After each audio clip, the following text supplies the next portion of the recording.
عبداللہ بن ابی نمر نے بیان کیا کہ انہوں نے انس بن مالک رضی اللہ عنہ سے سنا، آپ نے ایک شخص کعب بن مرہ یا ابو سفیان کا ذکر کیا جو ممبر کے سامنے والے دروازے سے جمعے کے دن مسجد نبوی میں آیا۔ رسول اللہ صلی اللہ علیہ وسلم کھڑے ہوئے خطبہ دے رہے تھے۔ اس نے بھی کھڑے کھڑے رسول اللہ صلی اللہ علیہ وسلم سے کہا، یا رسول اللہ صلی اللہ علیہ وسلم، بارش نہ ہونے سے جانور مر گئے اور راستے بند ہو گئے، آپ اللہ تعالیٰ سے بارش کی دعا فرمائیے۔ انہوں نے بیان کیا کہ رسول اللہ صلی اللہ علیہ وسلم نے یہ کہتے ہی ہاتھ اٹھا دیے۔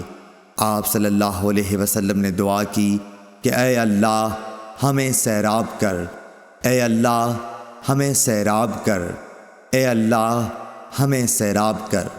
انس رضی اللہ عنہ نے کہا، بخدا کہیں دور دور تک آسمان پر بادل کا کوئی ٹکڑا نظر نہیں آتا تھا اور نہ کوئی اور چیز ہوا وغیرہ جس سے معلوم ہو کہ بارش آئے گی، اور ہمارے اور صلح پہاڑ کے درمیان کوئی مکان بھی نہ تھا کہ ہم بادل ہونے کے باوجود نہ دیکھ سکتے ہوں۔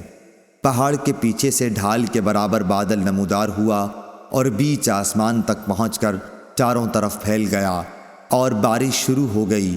خدا کی قسم ہم نے سورج ایک ہفتے تک نہیں دیکھا۔ پھر ایک شخص دوسرے جمعے کو اسی دروازے سے آیا۔ رسول اللہ صلی اللہ علیہ وسلم کھڑے ہوئے خطبہ دے رہے تھے۔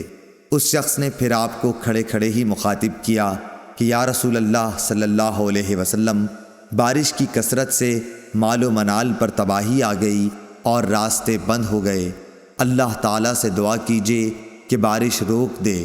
پھر رسول اللہ صلی اللہ علیہ وسلم نے ہاتھ اٹھائے اور دعا کی کہ یا اللہ اب ہمارے ارد گرد بارش برسا، ہم سے اسے روک دے، ٹیلوں، پہاڑوں، پہاڑیوں، وادیوں اور باغوں کو سیراب کر۔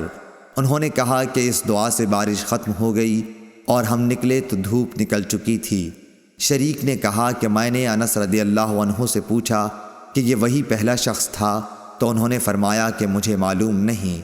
صحیح بخاری حدیث نمبر 1013۔